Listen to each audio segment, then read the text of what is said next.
من يهده الله فلا مضل له ومن يضلله فلا هادي له وأشهد أن لا إله إلا الله وحده لا شريك له وأشهد أن محمدا عبده ورسوله أما بعد فإن خير الحديث كتاب الله وخير الهدي هدي محمد صلى الله عليه وسلم وشر الأمور محدثاتها وكل محدثة بدعة وكل بدعة ضلالة وكل ضلالة في النار. اللهم صل على محمد وعلى آل محمد كما صليت على إبراهيم وعلى آل إبراهيم إنك حميد مجيد. اللهم بارك على محمد وعلى آل محمد كما باركت على إبراهيم وعلى آل إبراهيم إنك حميد مجيد. قال الله تبارك وتعالى في كلامه المجيد: فأعوذ بالله السميع العليم من الشيطان الرجيم من همزه ونفخه ونفسه. يا أيها الذين آمنوا اتقوا الله حق تقاته ولا تموتن إلا وأنتم مسلمون. يا أيها الناس اتقوا ربكم الذي خلقكم من نفس واحدة وخلق منها زوجها وبث منهما رجالا كثيرا ونساء واتقوا الله الذي تساءلون به والأرحام إن الله كان عليكم رقيبا. يا أيها الذين آمنوا اتقوا الله وقولوا قولا سديدا يصلح لكم أعمالكم ويغفر لكم ذنوبكم ومن يطع الله ورسوله فقد فاز فوزا عظيما. رب اشرح لي صدري ويسر لي أمري واحلل عقدة من لساني يفقه قولي. اللهم انفعنا بما علمتنا وعلمنا ما ينفعنا وزدنا علما. وقال تعالى في مقام آخر: ولا تصعر خدك للناس ولا تمش في الأرض مرحا. وقال النبي صلى الله عليه وسلم: من فارق الروح الجسد وهو بريء من ثلاث دخل الجنة: الكبر والدين والغلول.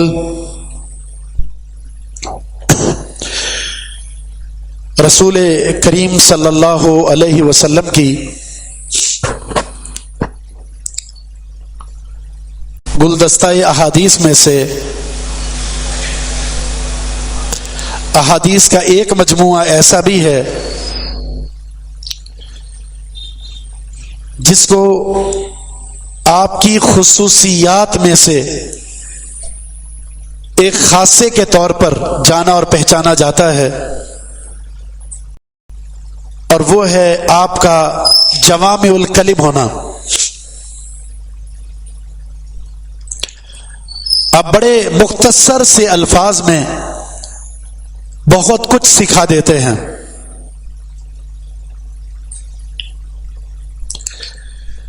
عربی ادب میں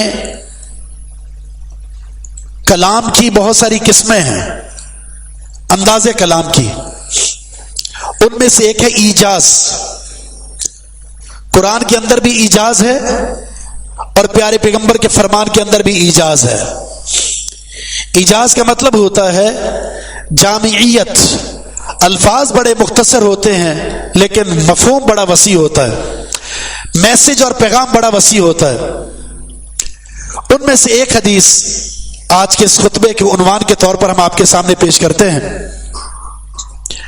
یہ حدیث جامع ترمذی کے اندر سیدنا ثوبان رضی اللہ تعالیٰ عنہ سے صحیح سند کے ساتھ مروی ہے۔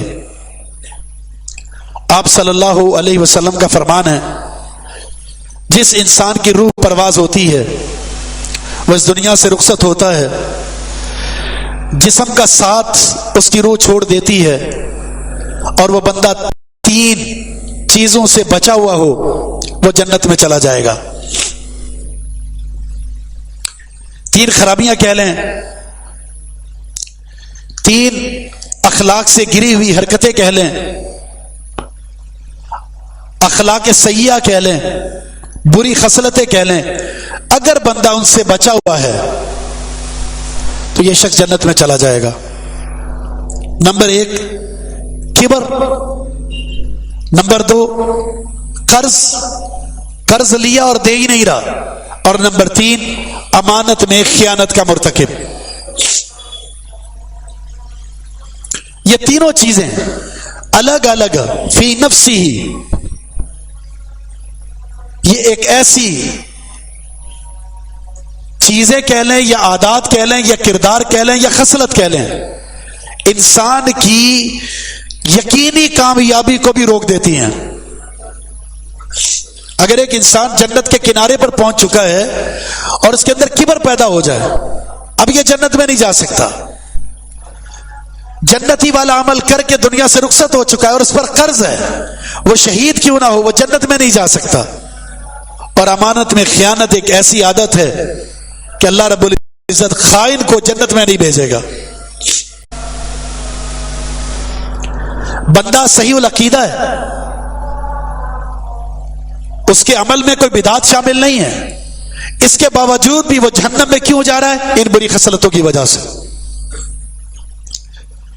بڑے اختصار کے ساتھ ان کی کچھ وضاحت اور ہمارے معاشرے میں اس کی کچھ شکلیں، صورتیں اور اس کردار کے حامل افراد ان کا جائزہ لیتے ہیں۔ سب سے پہلی چیز ہے کبر۔ کبر کا مطلب ہوتا ہے بڑائی، کبر کا مطلب ہوتا ہے اپنے آپ کو شان و شوکت والا سمجھنا، کبر کا مطلب ہوتا ہے اپنے آپ کو کوئی لائق اور فائق سمجھنا اور دوسروں کو کم تر سمجھ کر ان کی تحقیر کرنا۔ یاد رہے تکبر اللہ کی صفات میں سے ایک صفت ہے، وہ متکبر ہے۔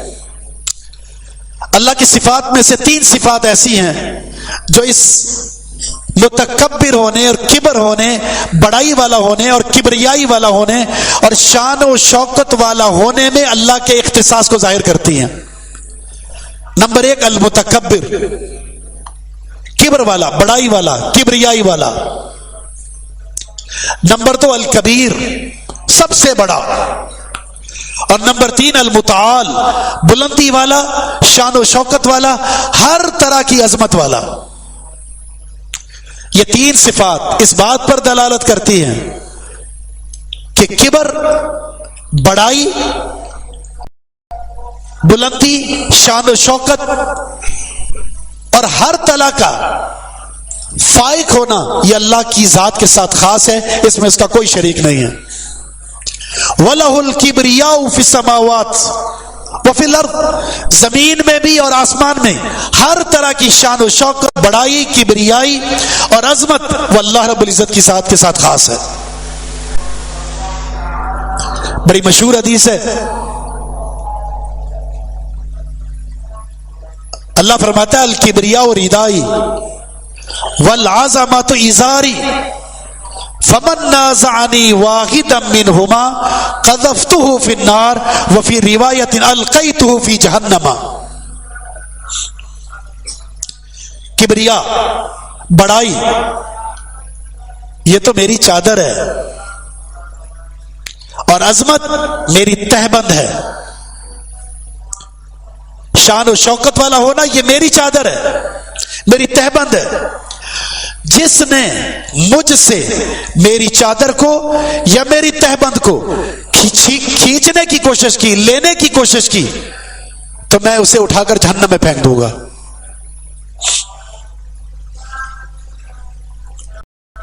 تو اس حدیث کا خلاصہ بھی وہی ہے.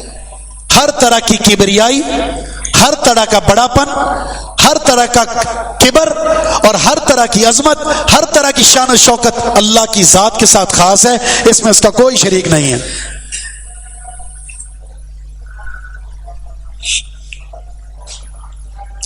کبر کے مقابلے میں ایک لفظ استعمال ہوتا ہے جس کو تواضع کہتے ہیں. ہر طرح کی تواضع ہمارے لیے وہ ہم نے اختیار کرنی. عاجزی، انکساری، جھکاؤ، شکست خوردہ ہونا، دوسرے کے سامنے سرنڈر کر لینا، تسلیم خم کر لینا، یہ ہمارے لیے. اور اللہ تعالیٰ ان تمام چیزوں سے پاک ہے. اس لیے ایک ادب سکھایا گیا، جب چڑھائی پر چڑھیں تو کیا کہنا ہے؟ اللہ اکبر. آپ جتنے بھی اوپر چلے جائیں اللہ سب سے بڑا ہے. آپ اس کی اس کبریائی میں، اس کے بڑے پن ہونے میں آپ اس کے کسی بھی حصے میں شریک نہیں ہو سکتے. جتنی بھی منزلیں اوپر کو طے کر لیں، آپ اللہ اکبر کا نعرہ بلند کریں کہ بڑا صرف اللہ ہے. اور جب آپ نیچے اتر رہے ہیں، تنزلی کی طرف ہیں، تو آپ کہیں گے سبحان اللہ، کہ نیچا پن، تواضع، سرنڈر کرنا، تسلیم خم کرنا اور ہر قسم کی تنزلی اور ذلت اور تواضع وہ میرے لیے ہے. اللہ کی ذات اس سے پاک ہے. یہ تعلیم ہے، عقیدے کی تعلیم ہے. کسی کی بدبختی کی ابتدا کب ہوتی ہے؟ کسی کی ہلاکت کا آغاز کب ہوتا ہے؟ اور وہ اپنی منزلوں کو ترقی سے تنزلی کی طرف کب لے کر آتا ہے؟ جب اس بندے کے اندر کبر کا آغاز ہو جاتا ہے، تکبر کا آغاز ہوتا ہے. اور اس کی دلیل قرآن کریم میں موجود ہے. جنت میں فرشتوں کے ساتھ رہنے والا یہ ابو الجن، جس کو ابلیس اور شیطان اور ملعون قرار دیا گیا، یہ جنتوں کی نعمتوں میں تھا. اس کی بدبختی کی ابتدا ہوئی جب اس نے تکبر اپنے اندر پیدا کیا.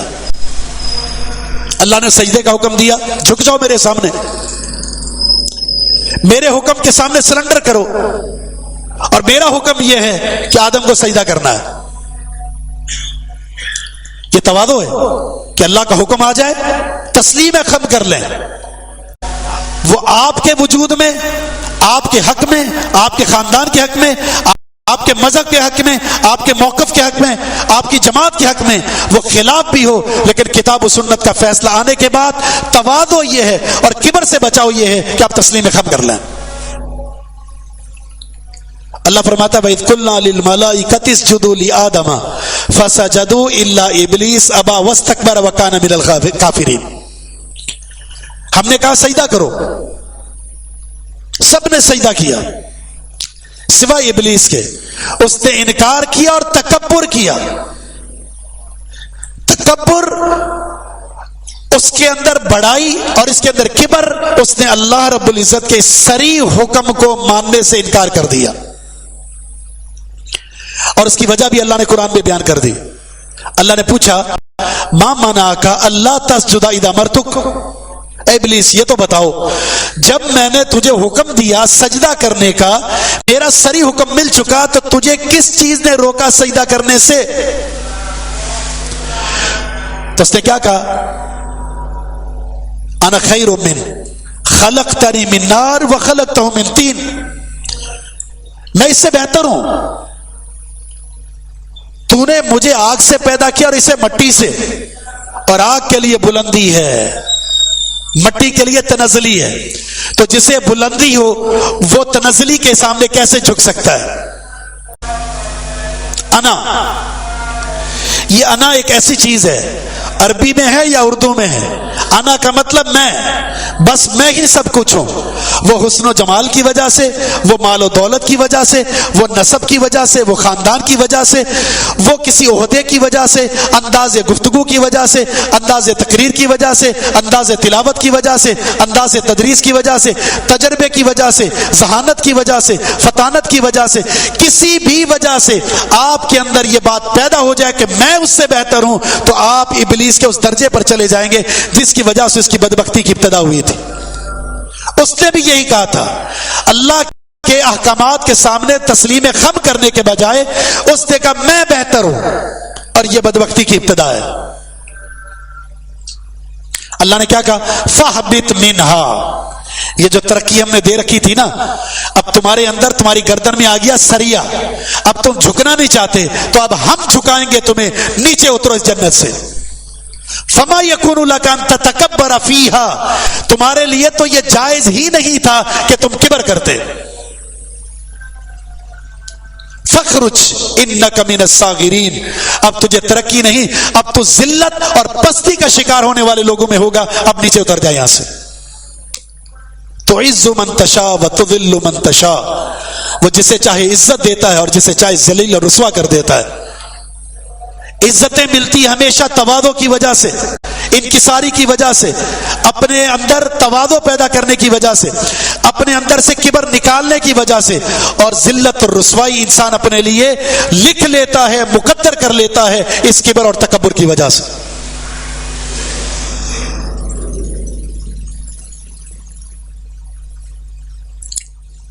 تو بدبختی کی ابتدا وہ کبر سے ہوتی ہے۔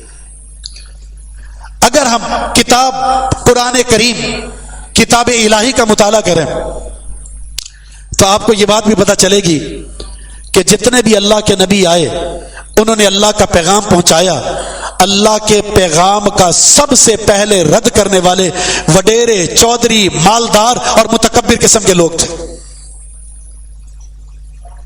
غرور ہوتا ہے بڑے پن کا، چدراہٹ کا، کسی کو منصب مل جائے، کسی کو عہدہ مل جائے تو وہ اس کا ناجائز فائدہ اٹھاتا ہے، متکبر بن جاتا ہے۔ جبکہ ہونا کیا چاہیے؟ جب آپ کو منصب ملا تو اس منصب کی ذمہ داری کی وجہ سے آپ کے اندر تواضع و انکساری بڑھ جانی چاہیے۔ اور آپ جانتے ہیں جب مکہ فتح ہوا، وہ مکہ جہاں سے رسول اللہ صلی اللہ علیہ وسلم کو نکالا گیا تھا، جہاں آپ کا بچپن گزرا، جہاں آپ کے خاندان والے رہتے تھے، جہاں آپ کی ولادت تھی، جہاں آپ کا گھر تھا، جہاں آپ کا سب کچھ تھا، لیکن اللہ کے دین کی بات کو پھیلایا تو مشکل ہوئی اور وہاں سے نکال دیا گیا، اور آج اللہ رب العزت نے 8 سال بعد اس کا فاتح بنا کر مکہ میں داخل کیا ہے۔ ایک عہدہ ملا ہے، عہدہ کیا؟ اب فاتح مکہ ہے، اب مکہ کے بھی حکومت کرنے والے بن گئے۔ لیکن اللہ کے رسول جب مکہ میں داخل ہو رہے ہیں، آپ کا چہرہ مبارک جھکا ہوا ہے، آنکھوں سے آنسو ہیں، اور تواضع، انکساری اور عاجزی کا ایک عظیم پیکر بن گیا، اور جا کر سب سے پہلے نماز پڑھی، اللہ کا شکریہ ادا کیا ہے، پروردگار تیرا شکریہ، تو نے آج اس جگہ سے، جس جگہ سے ہمیں نکالا گیا تھا، یہ فتح تو نے دی ہے، اس میں ہمارا کوئی کمال نہیں ہے۔ چند ایک افراد کے علاوہ باقی سر خوف کے عالم میں تھے، سب ڈر رہے تھے، جس نبی کو یہاں سے نکالا گیا آج وہ انتقام لیں گے، ایک ایک صحابی کا بدلہ لیں گے، ایک ایک ظلم کا بدلہ لیں گے۔ لیکن رسول اللہ صلی اللہ علیہ وسلم نے کیا فرمایا؟ آج تمہارے لیے معافی کا اعلان ہے۔ تواضع، عاجزی، انکساری، یہ انسان کو رفتیں عطا کرتی ہے، اور کبر، تکبر، بدبختی کا آغاز ہے اور انسان کو کے لیے تباہی کو مقدر کرتے ہیں۔ کتاب و سنت کے دلائل یا ہر نبی کی دعوت کا انکار متکبرین نے کیا ہے۔ مثلا چند ایک مقامات، نوح علیہ الصلوۃ والسلام نے کہا اللہ تعبدوا الا اللہ انی اخاف علیکم عذاب یوم علیم، اے میری قوم اللہ کی عبادت کرو، اس کے علاوہ کسی کے سامنے نہ جھکو، مجھے تم پر خوف ہے دردناک عذاب کا اگر تم نے اللہ رب العزت کی توحید کو قبول نہ کیا۔ اب پیغام دیکھیں، ایک نبی قوم کا خیر خواہ ہوتا ہے، محسن ہوتا ہے، مربی ہوتا ہے، معلم ہوتا ہے، مرشد ہوتا ہے، ان کے لیے مصلح اعظم ہوتا ہے۔ اس نبی نے خیر خواہی کے جذبے کے ساتھ قوم کو سمجھانا شروع کیا، اور اس قوم کے چودھریوں نے، وڈیروں نے، عہدے داروں نے، عہدے کی لالچ رکھنے والوں نے جب دیکھا ہمارا منصب چھن جائے گا، پگڑی اتر جائے گی، عزتیں ختم ہو جائیں گی، لوگ اس نبی کی بات کو ماننے والے بن جائیں گے اور ہماری بات کو کوئی سننے والا نہیں ہوگا، انکار کرتے ہوئے کھڑے ہو گئے۔ فقال الملأ الذين كفروا من قومه ما نراك الا بشرا مثلنا وما نراك اتبعك الا الذين هم ارادلنا بادي الرأي وما نرى لكم علينا من فضل بل نظنكم كاذبين۔ کیا کہا قوم کے سرداروں نے، چودھریوں نے، وڈیروں نے؟ ہم یہ سمجھتے ہیں تم ایک انسان ہو، اور تیری بات جو بھی مانے گا ہماری نظروں میں بادی اور رائے، ہم سرسری نظر کا جائزہ لے کر یہ بتا سکتے ہیں تیری بات کو ماننے والے ذلیل لوگ ہیں۔ ہم تجھے جھوٹا سمجھتے ہیں، اور ہم یہ سمجھتے ہیں کہ تجھے ہم پر کوئی فضیلت حاصل نہیں ہے۔ یہ قوم کے چودھریوں کا پیغام تھا نبی کی دعوت کے مقابلے میں، تکبراً نبی کی توہین کی اور اپنے آپ کو عظیم جانا۔ قوم عاد، اللہ فرماتا فَأَمَّا عَادٌ فَاسْتَكْبَرُوا فِي الْأَرْضِ بِغَيْرِ الْحَقِّ وَقَالُوا مَنْ هُوَ أَشَدُّ مِنَّا قُوَّةً۔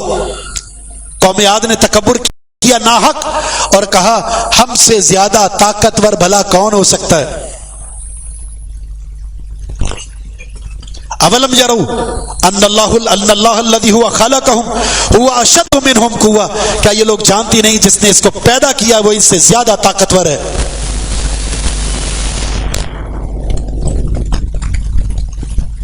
قال الملأ الذين استكبروا من قومه لنخرجنك يا شعيب والذين آمنوا معك۔ قوم شعیب نے کیا کہا؟ اے شعیب علیہ السلام، تجھے اور تیری قوم کو ہم یہاں سے نکال دیں گے۔ یہ متکبرین کا پیغام ہے۔ اے شعیب اور کی قوم، جو جو تیری بات کو مانے گا ہم اس بستی سے نکال دیں گے۔ اس بستی میں رہنے کی صرف ایک ہی صورت ہے کہ آپ ہمارے مذہب کو قبول کر لیں۔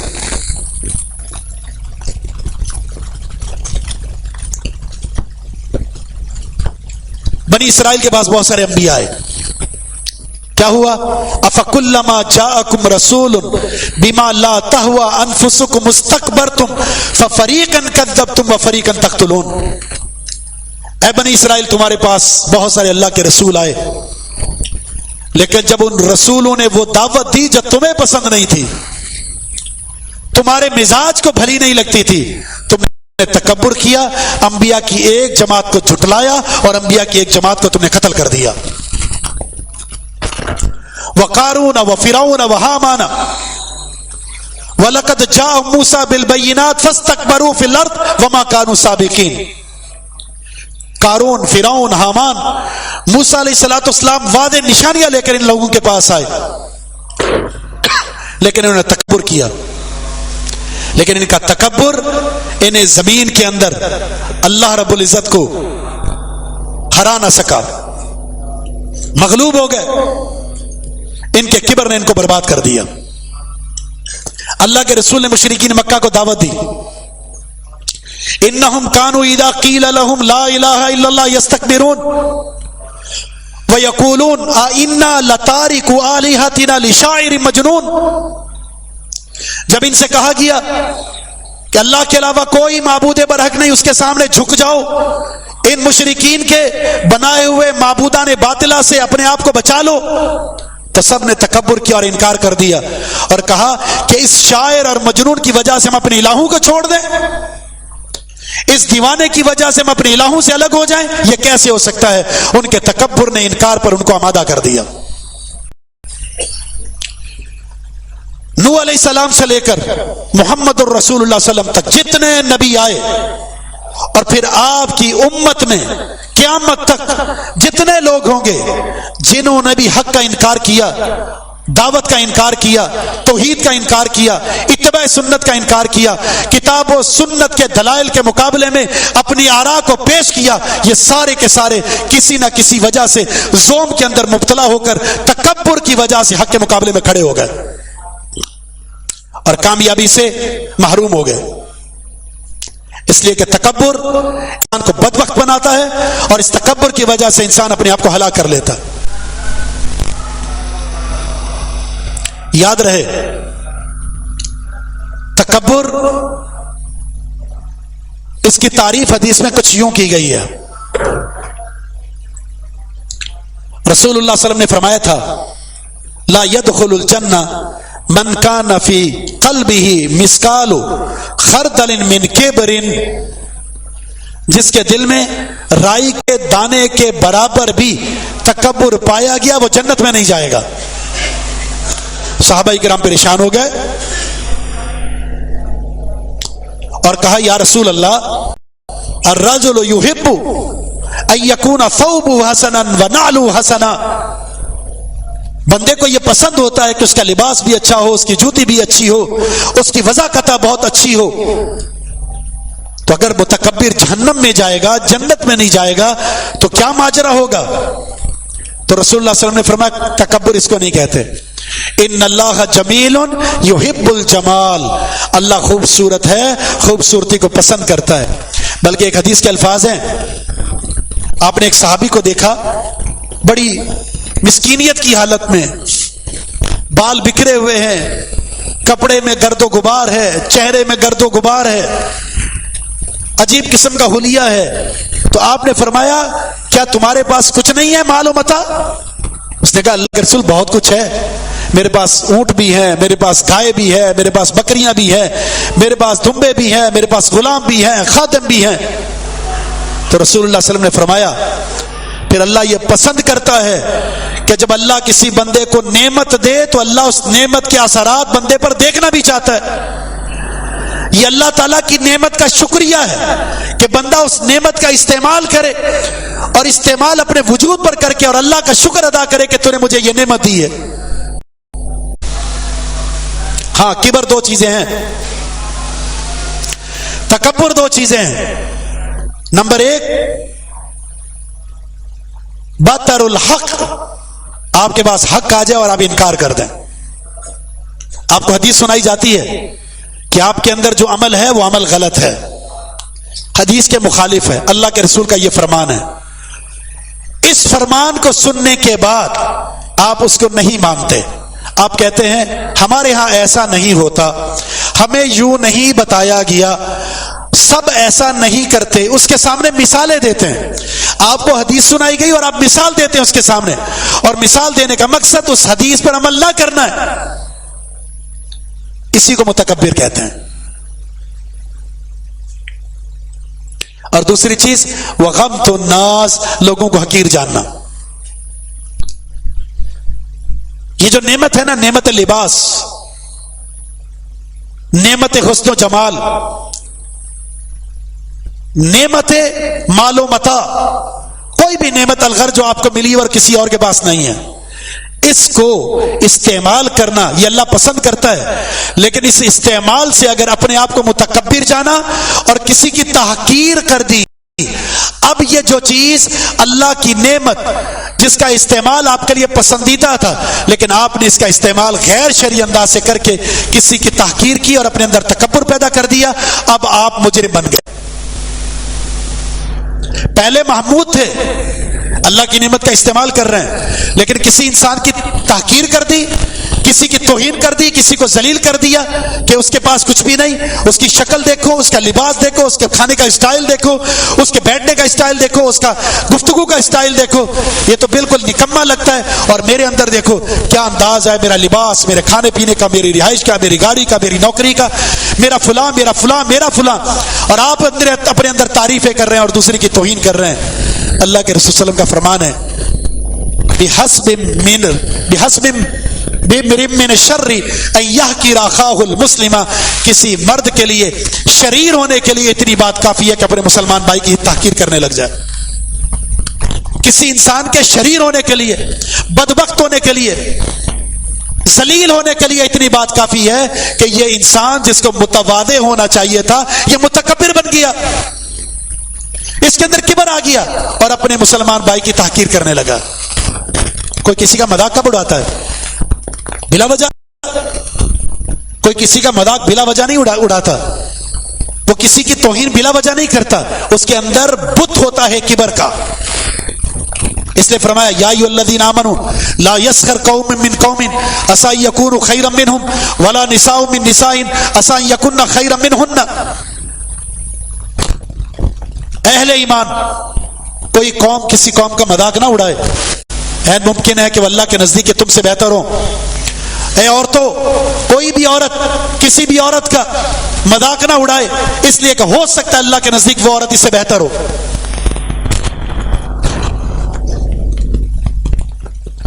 تحقیر